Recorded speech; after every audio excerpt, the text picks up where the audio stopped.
क्या आपको पता है कि सिर्फ 15 आदतें इंसान को इतना आकर्षक बना सकती हैं कि राजा महाराजा भी उनके दीवाने हो जाएं? क्या आप जानते हैं कि एक साधारण व्यक्ति सिर्फ अपनी आदतों की वजह से देवताओं तक को प्रभावित कर सकता है? सदियों पहले महाभारत काल के बाद जब युद्ध की विभीषिका से बचा भारत अपने पुनर्निर्माण में लगा था, तब एक ऐसा व्यक्ति जन्मा जिसने बिना किसी तीर कमान या तलवार के लोगों के दिलों पर राज किया। यह कहानी है राजपुरोहित समृद्धि की, जो न तो किसी साम्राज्य का राजा था और ना ही किसी महान अर्षि का शिष्य, लेकिन फिर भी उसके व्यक्तित्व की चमक इतनी थी कि स्वयं भगवान कृष्ण तक उसके दर्शन करने आए थे।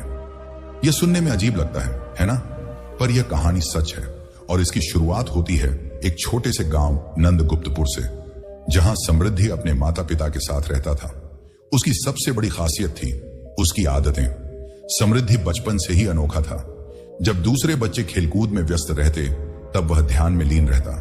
जब कोई उससे गुस्से में बात करता तो वह मुस्कुराकर जवाब देता। गांव के लोग कहते, अरे ये लड़का तो एकदम मूर्ख है, इसे कोई गुस्सा ही नहीं आता। लेकिन समृद्धि को इससे फर्क नहीं पड़ता था। एक दिन की बात है, गांव के एक अहंकारी व्यापारी धनपाल ने समृद्धि को सड़क पर चलते हुए रोका और कहा, सुना है तेरा गुस्सा कभी नहीं आता, अगर मैं तुझे गालियां दूं तब भी? समृद्धि ने विनम्रता से सिर झुकाया। गाली देने वाला हमेशा अपने ही मन का जहर उगलता है, मैं क्यों उस जहर को पीऊं? धनपाल क्रोधित हो गया। वह सोच रहा था कि समृद्धि गुस्से से भर जाएगा, लेकिन समृद्धि मुस्कुराता रहा। गांव में यह बात आग की तरह फैल गई। लोग अब समृद्धि को एक अलग नजर से देखने लगे। समृद्धि की पहली परीक्षा, समृद्धि की प्रसिद्धि बढ़ने लगी और यह बात राजा धर्मसेन के कानों तक पहुंची। राजा ने सोचा, अगर यह युवक सच में इतना धैर्यवान है तो इसकी परीक्षा ली जाए। राजा ने समृद्धि को दरबार में बुलवाया। दरबार में राजा ने समृद्धि से कहा, हमने सुना है कि तुम क्रोध नहीं करते किसी भी परिस्थिति में, क्या यह सच है?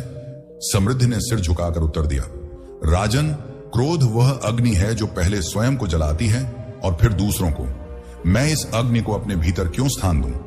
राजा मुस्कुराए। उन्होंने अपनी मुट्ठी में एक हीरा छुपाया और समृद्धि से पूछा, यदि कोई व्यक्ति यह कहे कि इस मुट्ठी में कुछ भी नहीं है तो तुम क्या कहोगे? समृद्धि ने उत्तर दिया, मैं वही कहूंगा जो सत्य होगा। राजा ने मुट्ठी खोली, हीरा दिखाया और पूछा, अब क्या कहोगे? समृद्धि ने फिर मुस्कुराकर कहा, सत्य वही है जो आपकी मुट्ठी खोलने से पहले भी था। राजा अचंभित रह गए। उन्होंने समृद्धि को गले लगा लिया और कहा, तुम्हारी बुद्धि और सहनशीलता अतुलनीय है। हमें बताओ, तुम्हारी यह आदतें कहां से आईं? समृद्धि ने उत्तर दिया, ये आदतें किसी किताब या गुरु से नहीं आईं राजन, ये जीवन के अनुभवों से सीखी गई हैं। अगर कोई व्यक्ति सत्य, धैर्य और सेवा को अपनाए तो वह स्वयं आकर्षण का केंद्र बन जाता है। राजा ने समृद्धि को अपने राजपुरोहित का दर्जा दे दिया, लेकिन यह तो बस शुरुआत थी। राजा धर्मसेन ने समृद्धि को राजपुरोहित बना दिया, लेकिन दरबार के कई विद्वानों को यह बात पसंद नहीं आई। वे वर्षों से राजा की सेवा कर रहे थे और अब अचानक एक साधारण गांव का युवक राजपुरोहित बन जाए, यह बात उन्हें खटक रही थी। उनमें सबसे ज्यादा क्रोधित था आचार्य विश्रांत, जो दरबार के सबसे वरिष्ठ विद्वान थे। वे बोले, राजन, यह कैसा न्याय है? हम वर्षों से आपके दरबार में सेवा कर रहे हैं, फिर भी आपने यह पद इस युवा को दे दिया। राजा धर्मसेन मुस्कुराए और बोले, आचार्य, यदि आप चाहें तो इसकी परीक्षा ले सकते हैं। यदि समृद्धि असफल हुआ तो मैं उसे पद से हटा दूंगा। विश्रांत के चेहरे पर एक शातिर मुस्कान आई। उन्होंने समृद्धि को देखा और कहा, ठीक है राजन, मैं समृद्धि को 3 परीक्षाएं दूंगा। यदि वह इन तीनों में असफल हुआ तो उसे यह पद छोड़ना होगा। राजा ने समृद्धि की ओर देखा, तुम्हें कोई आपत्ति तो नहीं? समृद्धि ने सिर झुका दिया, परीक्षा तो हमें हर दिन देनी होती है राजन, मैं इसके लिए तैयार हूं। विश्रांत ने पहली परीक्षा की घोषणा की, धैर्य की परीक्षा। अगले दिन राजमहल के बगीचे में दरबारियों की भीड़ जमा थी। विश्रांत ने समृद्धि को बुलाया और उसे सबके सामने अपमानित करने का निश्चय किया। वे समृद्धि के पास आए और ऊंची आवाज में बोले, यह कैसा पुरोहित है जो न शास्त्रों का ज्ञानी है न यज्ञों में दक्ष। यह तो एक साधारण व्यक्ति है जिसे केवल बातें बनानी आती हैं। दरबारी हंसने लगे।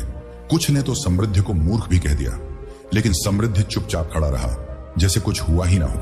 विश्रांत ने उसे और उकसाने के लिए कहा, क्या हुआ? तुम्हारे पास कोई उत्तर नहीं है?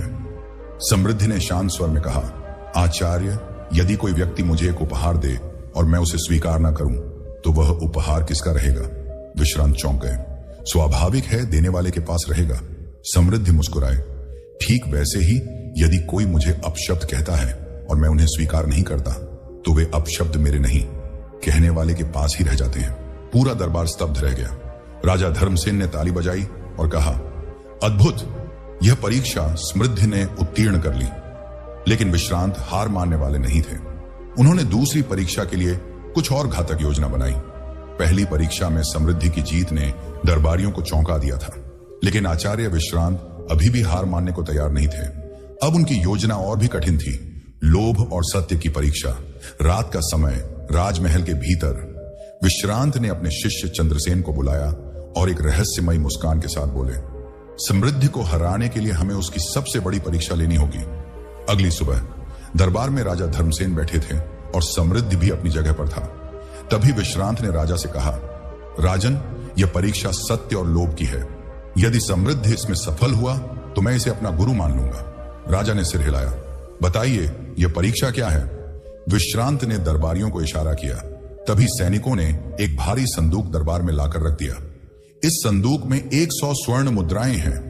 विश्रांत ने समृद्धि की ओर देखा और बोले, अगर तुम इन मुद्राओं को ले लेते हो तो तुम्हें राज पुरोहित का पद छोड़ना होगा, और अगर तुम नहीं लेते तो तुम्हें यह साबित करना होगा कि तुम लालच से मुक्त हो। समृद्धि मुस्कुराए और बोले, तो परीक्षा यही है? विश्रांत बोले, हां, अगर तुम ये स्वर्ण मुद्राएं नहीं लेते तो तुम इस दरबार में किसी को भी दे सकते हो, लेकिन तुम इन्हें स्वयं नहीं रख सकते। दरबार में सन्नाटा छा गया। समृद्धि ने कुछ देर सोचा, फिर संदूक खोला। स्वर्ण मुद्राएं चमक रही थीं, जैसे किसी का लोभ उन्हें देख लालायित हो जाएगा। समृद्धि ने एक एक कर मुद्राएं उठाई और दरबारियों के बीच घूमने लगे। उन्होंने पहली मुद्रा एक वृद्ध सैनिक को दी, यह तुम्हारे लिए, क्योंकि तुमने वर्षों तक राज्य की सेवा की है। दूसरी मुद्रा उन्होंने दरबार के एक गरीब सेवक को दी, यह तुम्हारे परिवार के लिए, ताकि तुम्हारी संतानें भूखी न सोएं। तीसरी मुद्रा उन्होंने एक याचक को दी, तुम्हारी बेटी की शादी के लिए। और इसी तरह समृद्धि ने सारी मुद्राएं गरीबों, सैनिकों और जरूरतमंदों में बांट दी। दरबार में हर कोई हक्का बक्का था। समृद्धि ने हाथ जोड़कर राजा की ओर देखा और बोले, राजन, अब यह बताइए, क्या मैं लोभ से बंधा हुआ हूं? राजा हंस पड़े और बोले, नहीं समृद्धि, तुमने सिद्ध कर दिया कि सच्चा ज्ञान लोभ से परे होता है। लेकिन विश्रांत की आंखों में क्रोध की ज्वाला जल रही थी। यह अभी खत्म नहीं हुआ। उन्होंने तीसरी परीक्षा के लिए सबसे खतरनाक योजना बनाई। दरबार में माहौल गंभीर था। समृद्धि की बुद्धिमानी और लोभहीनता ने पूरे राज्य में हलचल मचा दी थी, लेकिन आचार्य विश्रांत अभी भी हार मानने के मूड में नहीं थे। उन्होंने अब तक की सबसे कठिन परीक्षा तय की, सत्य और विश्वासघात की परीक्षा। विश्रांत ने राजा धर्मसेन से कहा, राजन, अब समय आ गया है कि हम जाने कि समृद्धि वास्तव में कितना सच्चा और निडर है। इस बार की परीक्षा में यह सिद्ध होगा कि उसकी कथनी और करनी में कोई अंतर है या नहीं। राजा धर्मसेन को विश्रांत की योजना पर संदेह था, लेकिन उन्होंने अनुमति दे दी। रात के अंधेरे में विश्रांत ने अपने सबसे विश्वास पात्र सेवक को बुलाया और कान में फुसफुसाते हुए कुछ कहा। सेवक ने सिर हिलाया और अंधेरे में कहीं गायब हो गया। अगली सुबह राजमहल में हंगामा मच गया। राजा धर्मसेन के सबसे प्रिय मंत्री चंद्रसेन पर चोरी और राजद्रोह का आरोप लगा। राजा को सूचना दी गई कि चंद्रसेन ने राज्य की कुछ गुप्त सूचनाएं पड़ोसी राज्य को बेच दी हैं। साक्ष्य भी मौजूद थे, चोरी के दस्तावेज और एक गुप्त पत्र जिसमें उसकी गद्दारी का सबूत था। चंद्रसेन को जंजीरों में बांधकर दरबार में लाया गया। दरबार में सन्नाटा था। समृद्धि चुपचाप देख रहे थे। चंद्रसेन उनकी ओर देखते हुए रो पड़ा, समृद्धि, मैं निर्दोष हूं, मुझे फंसाया जा रहा है, तुम्हें मुझ पर विश्वास है ना? विश्रांत ने व्यंग्य से कहा, तो समृद्धि, यह तुम्हारी परीक्षा है। अगर तुम सत्य के पक्ष में हो तो इस गद्दार को निर्दोष साबित करो, और अगर तुम न्यायप्रिय हो तो इसे दंड दिलवाओ। राजा धर्मसेन बोले, समृद्धि, तुम सत्यवादी कहलाते हो, अब तुम्हारी परीक्षा है। तुम्हें अपने ज्ञान और नैतिकता से यह तय करना होगा कि यह दोषी है या नहीं। दरबारियों की आंखें समृद्धि पर थीं। अगर समृद्धि चंद्रसेन का समर्थन करता तो वह राजद्रोही साबित होता और समृद्धि की प्रतिष्ठा धूल में मिल जाती। अगर वह चुप रहता तो एक निर्दोष को दंड मिल जाता। समृद्धि ने आंखें बंद की और गहरी सांस ली। फिर उन्होंने आंखें खोली और मुस्कुरा दिया। राजन, क्या मैं इस मामले की पूरी जांच कर सकता हूं? विश्रांत ने हंसते हुए कहा, बिल्कुल, लेकिन याद रखना तुम्हारे पास केवल एक दिन है। रात का समय। समृद्धि ने चंद्रसेन से अकेले में बात की। क्या तुम मुझसे कुछ छिपा रहे हो? चंद्रसेन ने सिर झुका लिया। समृद्धि, मुझे फंसाया गया है, लेकिन मुझे नहीं पता कि यह किसने किया। समृद्धि मुस्कुराए। अगर कोई तुम्हें फंसा सकता है तो इसका मतलब यह है कि उसने तुम्हें एक जाल में फंसाने के लिए कोई ना कोई गलती ढूंढ ली होगी। उन्होंने चंद्रसेन के पत्र को ध्यान से पढ़ा और फिर गुप्त रूप से राजमहल के कुछ सेवकों से बात की। कुछ घंटों की जांच के बाद समृद्धि ने सबूत ढूंढ लिया। अगली सुबह दरबार फिर से लगा। राजा ने पूछा, समृद्धि, क्या तुमने सत्य को खोज लिया? समृद्धि मुस्कुराए। हाँ राजन, चंद्रसेन निर्दोष है। असली दोषी कोई और है। विश्रांत ने भौचक्का होकर पूछा, क्या यह कैसे संभव है? समृद्धि ने एक पत्र निकाला और राजा को दिखाया। राजन, यह असली दस्तावेज है जिसमें असली गद्दार का नाम लिखा है। राजा ने पत्र खोला और पढ़ते ही उनके चेहरे का रंग बदल गया। दरबारियों की सांसें थम गईं। आखिर इसमें ऐसा क्या लिखा था? दरबार में सन्नाटा था। राजा धर्मसेन के हाथ में वह पत्र कांप रहा था। उन्होंने धीरे धीरे पत्र पढ़ा और जैसे ही अंत तक पहुंचे उनका चेहरा गुस्से से लाल हो गया। विश्रांत ने व्यंग्य से पूछा, क्या हुआ राजन? कहीं आपके प्रिय मंत्री चंद्रसेन ही असली गद्दार तो नहीं निकले? राजा की आंखों में आग थी। उन्होंने पत्र को सबके सामने फेंका। दरबारी पत्र पढ़ने के लिए झुके और अचानक पूरा दरबार हैरान रह गया। पत्र में लिखा था, राजा धर्मसेन के दरबार में एक गुप्त षड्यंत्रकारी मौजूद है जिसने झूठे सबूतों के आधार पर चंद्रसेन को फंसाया है। असली गद्दार वही व्यक्ति है जो सबसे अधिक न्याय और सत्य की बातें करता है। सबकी नजरें एक ही व्यक्ति की ओर उठी, आचार्य विश्रांत। विश्रांत का चेहरा सफेद पड़ गया। यह झूठ है। विश्रांत घबराए हुए बोले, राजन, ये समृद्धि की चाल है। वह मुझे बदनाम करना चाहता है। समृद्धि ने मुस्कुराते हुए कहा, आचार्य, मैंने कुछ नहीं किया। मैंने केवल सच को खोजा है और सच खुद ब खुद बोल रहा है। राजा धर्मसेन गरजे, समृद्धि, हमें पूरी सच्चाई बताओ। समृद्धि ने रहस्य से पर्दा उठाया। राजन, कुछ दिन पहले जब आपने चंद्रसेन पर आरोप लगने की खबर सुनी, तब तक सबूत पहले से तैयार थे।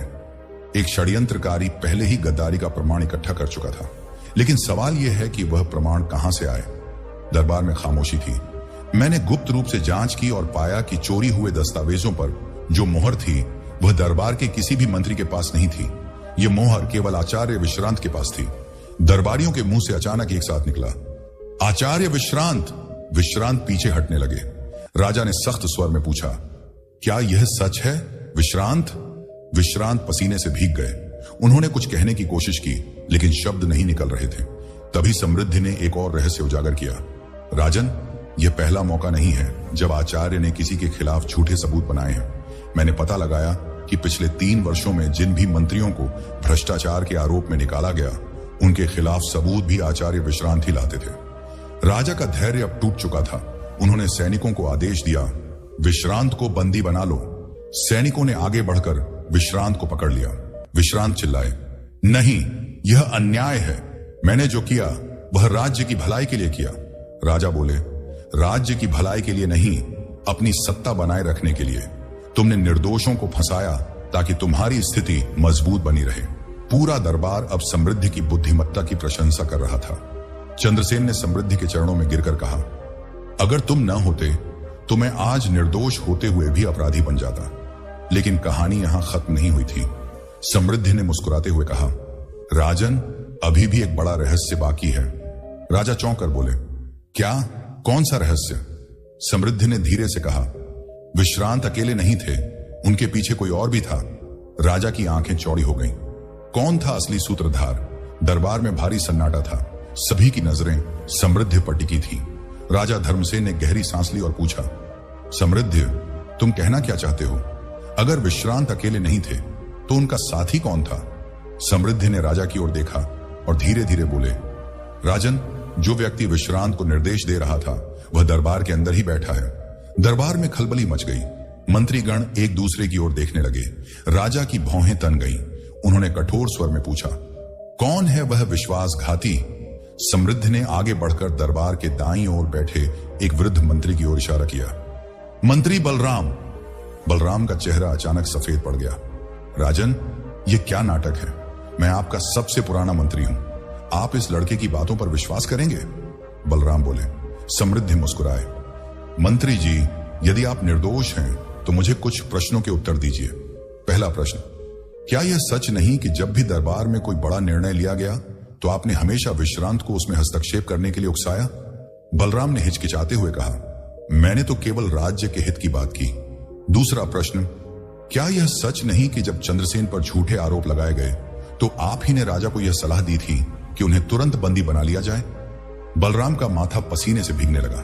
तीसरा प्रश्न, विश्रांत की गिरफ्तारी के बाद जब हमने उसके कमरे की तलाशी ली तो वहां एक ऐसा पत्र मिला जिस पर तुम्हारी मुहर थी। बलराम की आंखें चौड़ी हो गईं। वह समझ गए कि अब कोई रास्ता नहीं बचा। राजा गरजे, बलराम, तुम भी इस षड्यंत्र में शामिल थे? बलराम ने सिर झुका लिया। राजन, मुझे माफ कर दीजिए, यह सब मैंने सत्ता के लालच में किया। राजा की मुट्ठियां भींच गईं। तुमने राज्य से विश्वासघात किया, निर्दोषों को फंसाया और मुझे धोखा दिया। इसका दंड मृत्यु है। सैनिकों ने बलराम को पकड़ लिया। अब दरबार के हर कोने में समृद्धि की बुद्धिमानी की चर्चा हो रही थी, लेकिन कहानी अभी पूरी नहीं हुई थी।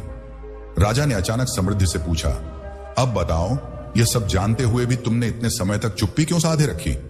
समृद्धि मुस्कुराए और बोले, राजन, क्योंकि असली खेल अब शुरू हुआ है। राजा चौंक गए। असली खेल? तुम कहना क्या चाहते हो?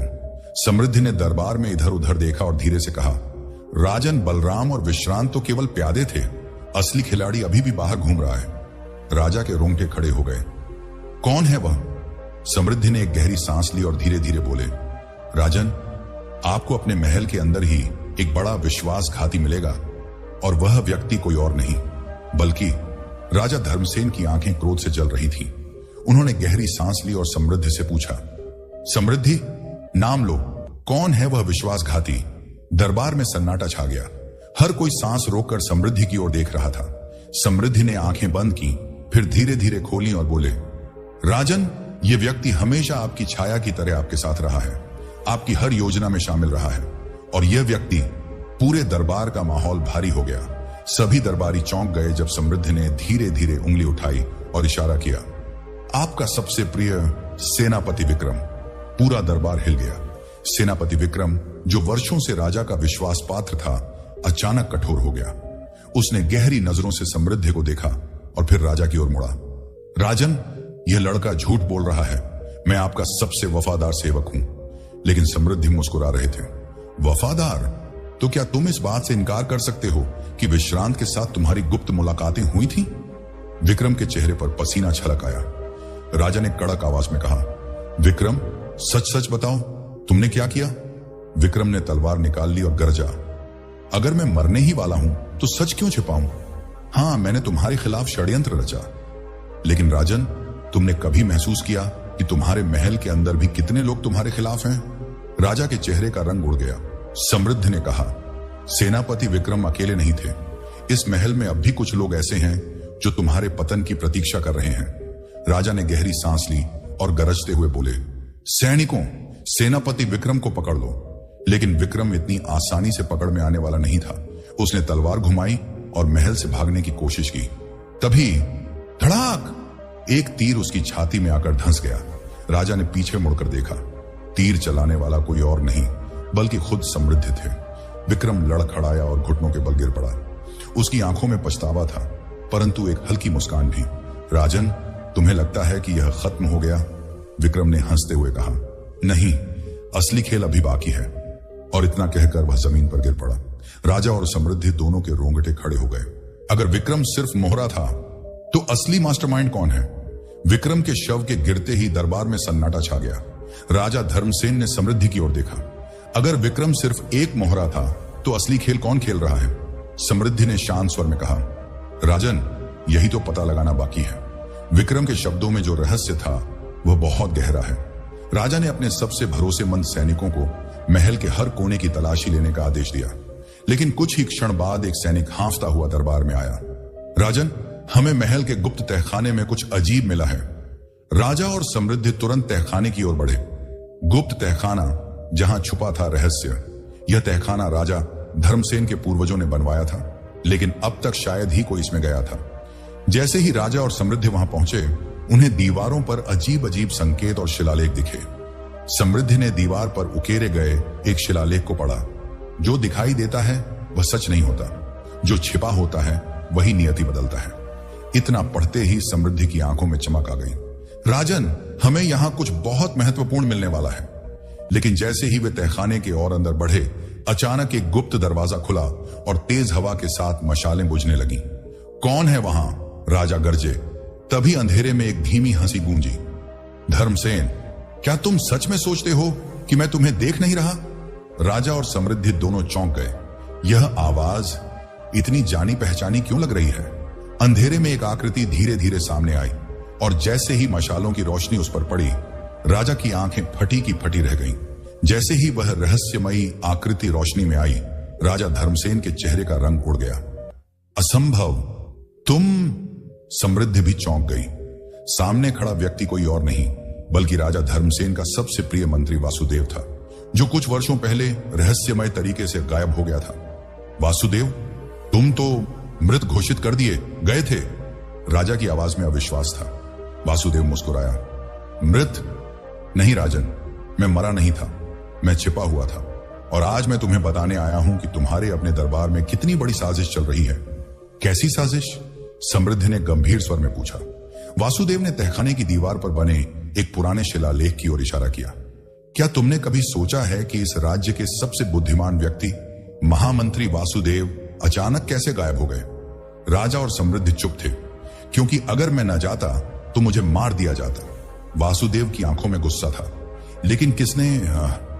राजा ने आगे बढ़कर पूछा। वासुदेव ने एक क्षण के लिए गहरी सांस ली और फिर राजा की आंखों में देखकर कहा, जिस व्यक्ति पर तुम सबसे ज्यादा विश्वास करते हो वही इस साजिश का असली मास्टरमाइंड है। राजा का दिल तेजी से धड़कने लगा। कौन है वह? वासुदेव ने चारों ओर देखा, जैसे यह सुनिश्चित कर रहा हो कि कोई और नहीं सुन रहा। फिर उसने धीरे से कहा, तुम्हारा अपना प्रधानमंत्री अनिरुद्ध। क्या? राजा और समृद्धि दोनों हक्के बक्के रह गए। अनिरुद्ध, जो वर्षों से राजा का दायां हाथ था, क्या वही इस साजिश के पीछे था? लेकिन उसके पास ऐसा करने का कारण क्या हो सकता है? समृद्धि ने पूछा। वासुदेव ने एक कागज का टुकड़ा राजा के हाथ में दिया। यह पढ़ो और तुम्हें सब समझ आ जाएगा। राजा ने कांपते हाथों से वह कागज खोला। उस पर लिखा था, राजा के पतन के बाद सिंहासन मेरा होगा। योजना पूरी होने के बाद कोई बाधा नहीं बचेगी। यह अनिरुद्ध की लिखावट थी। राजा की आंखों में गुस्सा था। धोखेबाज! लेकिन तभी तहखाने के बाहर किसी के कदमों की आहट सुनाई दी। वासुदेव फुसफुसाया, हमें जल्द ही कुछ करना होगा, वरना बहुत देर हो जाएगी। राजा धर्मसेन, वासुदेव और समृद्धि अभी भी तहखाने में थे जब बाहर कदमों की आहट तेज हो गई। वे हमें ढूंढ रहे हैं, वासुदेव ने फुसफुसाते हुए कहा। राजा ने मुट्ठी भींच ली। अब समय आ गया है कि इस विश्वासघात का पर्दाफाश किया जाए। समृद्धि ने सावधानी से सुना। हम अब यहां से भाग नहीं सकते। अगर हमने कोई गलत कदम उठाया तो अनिरुद्ध हम पर पहले ही वार कर देगा। हमें सोच समझकर चाल चलनी होगी। वासुदेव मुस्कुराया। राजन, एक तरीका है। अगर हम अनिरुद्ध को यह महसूस करवा दें कि उसकी योजना कामयाब हो चुकी है, तो वह स्वयं अपने असली रूप में आ जाएगा। तुम कहना क्या चाहते हो? राजा ने पूछा। वासुदेव ने धीरे से समझाया, अगर राजा स्वयं सिंहासन छोड़ने की घोषणा कर दे तो अनिरुद्ध इसे रोकने नहीं आएगा, बल्कि इसे और तेज करने की कोशिश करेगा और उसी समय हम उसकी पोल खोल सकते हैं। समृद्धि ने सिर हिलाया। लेकिन इसके लिए हमें बहुत सावधानी से काम लेना होगा। राजा ने गहरी सांस ली। अगर यही एकमात्र रास्ता है तो मैं तैयार हूं। महल में शाही घोषणा अगले दिन राजमहल में एक विशेष सभा बुलाई गई। पूरा राज्य आश्चर्यचकित था कि अचानक ऐसी सभा क्यों बुलाई गई थी। राजा धर्मसेन सिंहासन पर बैठे और पूरी प्रजा के सामने घोषणा की, मैं बहुत सोच विचार के बाद यह निर्णय ले रहा हूं कि अब मैं राजपाट छोड़ना चाहता हूं। मेरे बाद राज्य का नेतृत्व मेरे सबसे विश्वास पात्र मंत्री करेंगे। सभा में सन्नाटा छा गया और ठीक उसी समय अनिरुद्ध आगे आया। राजन, मैं आपके इस निर्णय की सराहना करता हूं। राज्य को आपके जैसे त्यागी शासक की जरूरत थी। वासुदेव ने धीरे से राजा के कान में कहा। देखा, वह फंस रहा है। अनिरुद्ध सिंहासन के पास आया और बोला, राजन, मैं पूरे राज्य की ओर से आपको धन्यवाद देता हूं और यह दायित्व स्वीकार करता हूं। सच में? अचानक वासुदेव आगे बढ़ा और एक कागज हवा में उछाल दिया। तो फिर यह क्या है अनिरुद्ध? सभा में हलचल मच गई। राजा धर्मसेन उठे और क्रोधित स्वर में बोले, यह तुम्हारी लिखावट है ना? इसमें साफ लिखा है कि तुम मुझे हटाकर सिंहासन हड़पना चाहते थे। अनिरुद्ध के चेहरे का रंग उड़ गया। नहीं, यह झूठ है, वासुदेव ने हंसकर कहा। तो फिर हमें यह बताओ कि तुम्हारे पास इतनी दौलत कहां से आई? राज्य के खजाने में पिछले कुछ वर्षों में भारी घोटाला हुआ है, यह सब तुम्हारे खाते में कैसे आया? सभा में शोर मच गया। लोग अनिरुद्ध पर सवाल उठाने लगे। अनिरुद्ध को समझ आ गया कि वह पूरी तरह फंस चुका है, लेकिन फिर भी उसने आखिरी दांव खेला। अगर मैं गिरूंगा तो अकेला नहीं गिरूंगा। उसने तलवार निकाली और राजा की ओर झपटा। अनिरुद्ध की तलवार बिजली की तरह चमकी और राजा धर्मसेन की ओर लपकी, लेकिन ठीक उसी समय वासुदेव ने अपनी तलवार निकालकर वार को रोक दिया। दोनों तलवारें टकराईं और पूरी सभा में गूंज उठी एक धमाकेदार आवाज, अनिरुद्ध, तुम्हारा खेल खत्म हो चुका है। वासुदेव गरजे। अनिरुद्ध अब पूरी तरह बौखला चुका था। उसने चारों ओर देखा, लेकिन कोई भी उसकी मदद के लिए आगे नहीं आया। जिन सैनिकों को उसने अपने पक्ष में कर लिया था, वे भी अब राज्य के खिलाफ खड़े होने से डर रहे थे। समृद्धि ने आगे बढ़कर कहा, अनिरुद्ध, तुमने सत्ता के लालच में अपनी ही आत्मा को बेच दिया, लेकिन याद रखो, अन्याय की उम्र छोटी होती है। अनिरुद्ध ने एक और वार किया, लेकिन इस बार राजा धर्मसेन स्वयं आगे आए और अपनी तलवार से उसका हथियार झटक दिया। अनिरुद्ध लड़खड़ाया और नीचे गिर पड़ा। राजा को हटाने की साजिश रचने वाले का यही अंजाम होता है, सभा में किसी ने चिल्लाकर कहा। अनिरुद्ध ने अब अंतिम चाल चली। वह महल के एक गुप्त द्वार की ओर भागा, लेकिन जैसे ही उसने दरवाजा खोला, सामने पहले से ही राज्य के सैनिक खड़े थे। तुम्हारा अंत आ चुका है अनिरुद्ध, वासुदेव बोले। सैनिकों ने अनिरुद्ध को पकड़ लिया और राजा के सामने खड़ा कर दिया। राजा ने गहरी सांस ली और कहा, अनिरुद्ध, तुम्हारी सजा राज्य के न्यायालय में तय होगी, लेकिन याद रखो, छल कपट से मिली सफलता हमेशा क्षणिक होती है। न्याय और नई शुरुआत। कुछ ही दिनों में राज्य की अदालत में अनिरुद्ध को दोषी ठहराया गया और उसे अपने पापों की सजा मिली।